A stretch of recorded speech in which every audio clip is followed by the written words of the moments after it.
Após abordagem nas ruas de Teresina, policiais encontraram com usuários de drogas objetos que foram furtados, provavelmente de estabelecimentos comerciais.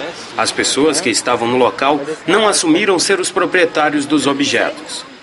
A presença da polícia militar, o pessoal do Rony aqui, objeto de furto encontrado aqui, comandante? Ok, a gente acaba de uma abordagem que a gente faz diariamente aqui, a gente sempre encontra esses menores, inclusive menores de idade aqui, tá certo? Aqui com material utilizado aqui para queimar as pedras de caráter, né?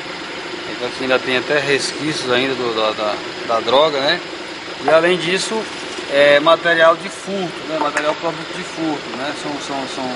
São bolsas de lojas, de boutiques, né? Tá certo? Que estão aqui, são material caro, foram furtados possivelmente de uma loja dessa aqui do centro, tá certo? Ainda está com etiqueta, né? Inclusive ainda está com a etiqueta aqui ainda, né? A gente vai agora verificar aqui. Possivelmente eles arrombaram uma loja dessa aqui do centro, que a gente ainda não identificou ainda, mas foi arrombada com certeza. Aqui vários produtos de furto, tá certo?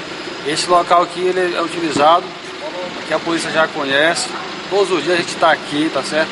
Tem encontrado menores, mulheres, tá certo? Crianças aqui utilizando drogas, são usuários, tá certo? São usuários de drogas, eles estão aqui diariamente. Então o procedimento agora com esses objetos é ser recolhido?